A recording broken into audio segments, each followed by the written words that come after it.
and most welcome my dear students. तो structural organisation इन animals ये chapter हम discuss कर रहे हैं और कॉकरोच की एनाटॉमी को पढ़ रहे हैं और आज हम रेस्पिरेटरी एंड एक्सक्रीटरी सिस्टम को डिस्कस करेंगे। तो चलिए लेक्चर को स्टार्ट करते हैं। स्टार्ट करने से पहले द कोशिका ऐप को जिसने भी डाउनलोड नहीं किया है गूगल के प्ले स्टोर से आप डायरेक्टली डाउनलोड कर सकते हैं। द कोशिका टाइप करेंगे और डाउनलोड स्टार्ट कर सकते हैं आप डायरेक्टली, या फिर आप इस क्यूआर कोड को स्कैन करके भी डायरेक्टली लिंक पे पहुंच सकते हैं। तो जल्दी करिए, आगे बढ़ते हैं। अब हम रेस्पिरेटरी सिस्टम को डिस्कस करते हैं। देखिए, रेस्पिरेटरी सिस्टम और एक्सक्रीटरी सिस्टम दोनों ही कॉकरोच में बहुत ही कम डेवलप होते हैं, but still some structures are there. और जो इवोल्यूशन की इनिशियल स्टेजेस को दिखाते हैं। अगर अर्थवॉर्म से अगर आप कंपेयर करना चाहते हैं तो अर्थवॉर्म का रेस्पिरेटरी सिस्टम गायब ही था। आप कह सकते हैं कि वहां रेस्पिरेटरी सिस्टम के नाम पे बस जनरल बॉडी सरफेस और क्यूटिनियस गैसियस एक्सचेंज होता था, जो उनकी बॉडी सरफेस पे होता था, मॉइस्ट बॉडी सरफेस पे, जो क्यूटिकल के थ्रू होता था। ये समझ में आ रहा है ना? बट यहाँ पे उससे थोड़ा सा ज्यादा डेवलपमेंट हुआ है, थोड़ा सा एडवांसमेंट आया है। तो ऑल्दो ये अभी भी बहुत डेवलप नहीं हुआ है, बट पिछले एनिमल के कंपैरिजन में ये थोड़ा सा डेवलप हो गया है। आइए थोड़ा सा इसके बारे में समझते हैं कि क्या है। तो रेस्पिरेटरी सिस्टम यहाँ पे ट्रेकिया के नेटवर्क से मिलके बना होता है, that open through 10 pairs of small holes. और ये जो होल होते हैं, छोटे छोटे छेद होते हैं, उनको हम कहते हैं स्पार्कल्स।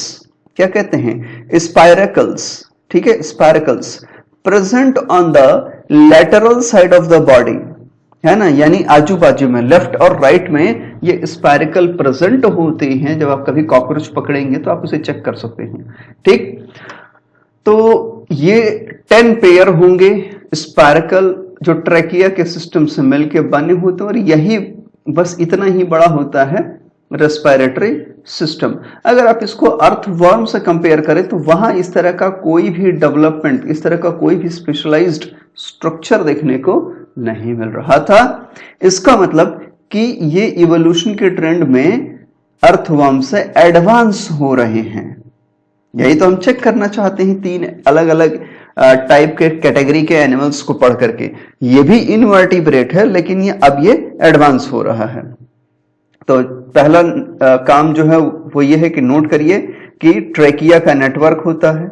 दूसरा, 10 पेयर स्मॉल होल्स होते हैं जिनके थ्रू ट्रेकिया ओपन होता है, और इन होल्स को हम स्पाइरकल्स कहते हैं, और ये लेटरल साइड में बॉडी के पाए जाते हैं। नोट कर लिया बच्चों? Good. Thin branching tubes, thin branching tubes, this is what tracheal tube सब डिवाइडेड इनटू ट्रैकियोल्स, है ना। जैसे ये ट्रैकिया है तो ट्रैकिया किस में कन्वर्ट हो गया? ट्रैकियोल में। भाई बहुत सारी ब्रांचेस बन रही हैं। Thin branching tubes carry oxygen from air to all parts. ठीक है, छोटी छोटी पतली पतली जो ब्रांचिंग ट्यूब्स होती हैं, जिसको कि ट्रैकियोल्स कहा जाता है, वो ऑक्सीजन, जो बाहर से ऑक्सीजन आता है, तो उस ऑक्सीजन को वो कहां पहुंचाते हैं? हर एक पार्ट पे पहुंचाते हैं, डिफरेंट डिफरेंट पार्ट्स में। समझ में आ गया ना? The opening of the spiracle is regulated by sphincter, यानी यहां पे डेवलपमेंट हुआ है। ऐसा नहीं है कि जीरो डेवलपमेंट है, रेस्पिरेटरी सिस्टम में डेवलपमेंट हुआ है, लेकिन अभी ये बहुत अच्छा कोई सिस्टम एकदम अलग से दिखने वाला नहीं बना है, बट हाँ डिस्टिंग्विश किया जा सकता है। आप देख सकते हैं ये पिछले किसी भी एनिमल कैटेगरी से, चाहे वो पोरीफेरा हो, सीलेंट्रेट हो, अप टू एनेलिडा यानी अर्थवर्म जो आपने पढ़ा, उसमें से किसी भी कैटेगरी से ये ज्यादा एडवांस हुए हैं। ठीक है, स्फिंक्टर, स्फिंक्टर यानी एक ऐसा गेट जो दो डायरेक्शन में खुल सकता है, बाहर भी और अंदर भी जरूरत पड़ने पर, है ना। तो उसको हम स्फिंक्टर कहते हैं, जैसे कि हमारी बॉडी में भी ये सब मिलता है। Exchange of gases takes place at tracheoles by diffusion. तो ये याद रखेंगे, डिफ्यूजन के थ्रू कहां पर? ट्रैकियोल में एक्सचेंज ऑफ गैस होता है, यानी CO2 और O2, जो बॉडी में CO2 है वो ट्रैक्यूल के अंदर जाएगा और जो ट्रैक्यूल में CO2 है वो बॉडी के अंदर जाएगा। तो इस तरह से ट्रांसफर हो जाता है, एक्सचेंज हो जाता है, और ये सिंपल डिफ्यूजन के थ्रू होगा। कंसंट्रेशन ज्यादा होगी तो हाई से लो कंसंट्रेशन की ओर गैसेस मूव कर जाएंगे। ठीक है, अब ये आपका माउथ पोर्शन है। अब यहां से ट्रैकिया निकल रही है, this trachea goes to the wing, goes to the wing. इसी तरह से अब ये थोरेसिक स्पाइरकल्स हैं जो थोरेसिक रीजन में होंगी। ठीक, इसके नीचे आपके फर्स्ट एब्डोमिनल स्पाइरकल है, फिर इसके बाद ये क्या होते हैं आपके लैटरल लॉन्गिट्यूडिनल ट्रैकियल ट्रंक्स हैं, देन बीचों बीच जो है वर्टिकल लॉन्गिट्यूडिनल ट्रैकियल ट्रंक्स हैं, फिर लास्ट ट्रांसफर्स कमिशर्स हैं जो आपस में इन जो लेटरल साइड की ब्रांचेस उनको जोड़ के रखती हैं, और फाइनली यहाँ पर 8th एब्डोमिनल स्पाइरकल हैं। ठीक है, तो 1 से लेकर के 8 ये एब्डोमेन में स्पाइरकल हो गए, एक थोरेसिक में स्पाइरकल हो गया और एक विंग में हो गया। टोटल कितने हो गए? 10। तो 10 पेयर ऑफ स्पाइरकल्स होते हैं, इसको आप नोट कर लेंगे। एक हो गया विंग में, एक हो गया थोरेसिक में, और 8 हो गए एब्डोमेन रीजन में। समझ में आ गया ना बेटा? ठीक है, नोट कर लीजिए। अब आइए एक्सक्रीटर सिस्टम में। ठीक, एक्सक्रीटर सिस्टम भी यहाँ बहुत ही हाईली डेवलप तो नहीं है, ये अभी भी बहुत ही लेस डेवलप है, जैसे कि अर्थवर्म में भी बहुत ज्यादा डेवलप नहीं था। हाँ, उससे थोड़ा सा ज्यादा डेवलप हुआ है, एक नया स्ट्रक्चर बना यहाँ पर है, हाँ? लेकिन बहुत बड़ा सा सिस्टम नहीं बन गया है। तो आइए समझते हैं। Excretion is performed by Malpighian tubules. अब आपको याद आ गया होगा जो आपने एलिमेंट्री कैनाल या डाइजेस्टिव सिस्टम पढ़ा था, उसमें मालपिघियन ट्यूब्यूल हुआ करता था, याद आ रहा है? और ये मालपिघियन ट्यूब्यूल कहाँ होता था? तो फोरगट और मिडगट के जंक्शन पर, ऐसा ही था ना? नहीं? हाँ, वेरी गुड, चलिए याद आ गया आप लोगों को। बिल्कुल, मिडगट और हाइंडगट के जंक्शन पर। गुड। अच्छा चलिए, एक यहीं पे क्वेश्चन आता है, फोरगट और मिडगट के जंक्शन पे क्या था? फोरगट प्लस एंड मिडगट के जंक्शन पे कौन सा स्ट्रक्चर था? Yes, hepatic caeca. Very good. और वो क्या काम करता था हिपैटिक सीकी? बताओ बच्चों जल्दी जल्दी, मैं मैसेज देख रहा हूं। तो हिपैटिक सीकी बिल्कुल डाइजेस्टिव जूस को सीक्रेट करता था। बहुत अच्छे, गुड, पढ़ते रहिए मस्त होके, अच्छी तैयारी कर रहे हैं आप लोग, ऐसे ही पढ़ते रहिए। So excretion is performed by Malpighian tubules. Each tubule is lined by glandular and ciliated cells. ठीक है, ग्लैंडुलर भी सिलिएटेड सेल्स होंगी कहां? ट्यूब्यूल्स में। Now they absorb nitrogenous waste. कौन? मालपिघियन ट्यूब्यूल्स की बात हो रही है। Nitrogenous waste products and convert them into the uric acid. तो ये कैसे एनिमल्स होते हैं जो आर्थ्रोपोड्स हैं? यूरिकोटेलिक होते हैं। जहां यूरिक एसिड पाएंगे वो यूरिकोटेलिक एनिमल्स होते हैं। ठीक है ना? Okay, now convert them into the uric acid which is excreted out through hindgut. Excreted out through hindgut. तो hindgut के थ्रू ही बाहर निकलेगा। hindgut मतलब समझ रहे हैं ना, जो सबसे लास्ट वाला पोर्शन होता है जिसको एनस कहते हैं। भाई hindgut का सबसे अंतिम कोना क्या होता है? एनस होता है।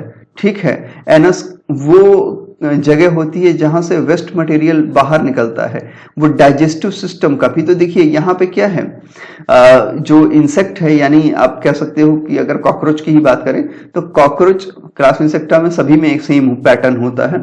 तो अगर कॉकरोच की ही बात करें तो यहाँ पर जो डाइजेस्टिव सिस्टम है यानी एलिमेंट्री कैनाल है, वही कॉमन पैसेज है सॉलिड फूड मटेरियल को बाहर निकालने के लिए भी, और नाइट्रोजिनस वेस्ट यानी जैसे अगर ह्यूमन बॉडी में कहें तो यूरिन के लिए भी।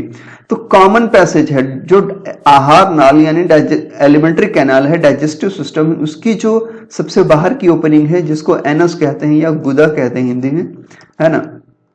तो यही वो एरिया है जहां से एक्सक्रीटरी प्रोडक्ट भी बाहर निकलेगा, यानी यूरिक एसिड भी बाहर निकलेगा, और इसी पोर्शन से आपका वेस्ट जो क्या होते हैं प्रोडक्ट होता है जिसको फीकस कहते हैं, फीकल मटेरियल है ना, वो भी बाहर निकलेगा।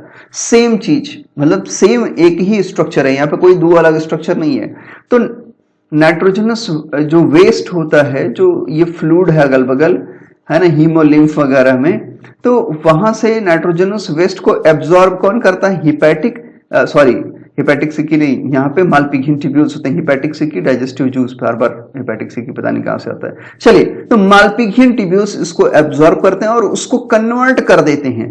फिर से सुनिए, नाइट्रोजनस वेस्ट जो होते हैं plus water etcetera, it is absorbed by the Malpighian tubules.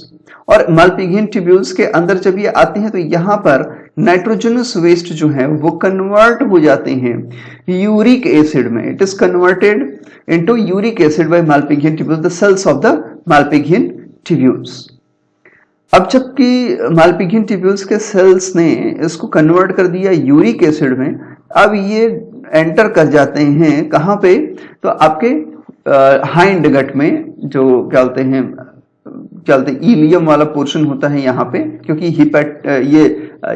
Hepatic सिकी कह रहे हैं, ये जो आपके मालपिघियन ट्यूब्यूल्स होते हैं ये मिड गट और हाइंड गट के जंक्शन पे होता है। और हाइंड गट का जो पहला जंक्शन स्टार्ट होता है, जो पहली चीज, वो इलियम होती है यहाँ पे। कहां पे? कॉकरोच में। तो इलियम के अंदर ट्रांसफर होते हैं, फिर वहां से ये कॉलन और रेक्टम से होते हुए, लास्ट पोर्शन इसका रेक्टम ही होता है, ये वाला कॉलन और रेक्टम से होते हुए फिर एनस तक पहुंचते हैं और वहां से ये बाहर निकल जाते हैं। समझ में आ रहा है? Okay, therefore the insects are called uricotelic. ये तो पता है कि यूरिक एसिड बनेगा तो यूरिकोटेलिक कहलाएंगे। Now in addition fat body, ठीक है, nephrocyte and uricose gland also help in the excretion. तो आप कह सकते हैं कि मालपिघियन ट्यूब्यूल के अलावा कुछ और भी स्ट्रक्चर हैं जो एक्सक्रीशन में मदद करते हैं, जैसे फैट बॉडी, नेफ्रोसाइट एंड यूरिकोज। तो ये नोट करना बेटा, यूरिकोज बहुत पूछेगा आपसे और पूछा जाता है। यूरिकोज ग्लैंड क्या काम करते हैं?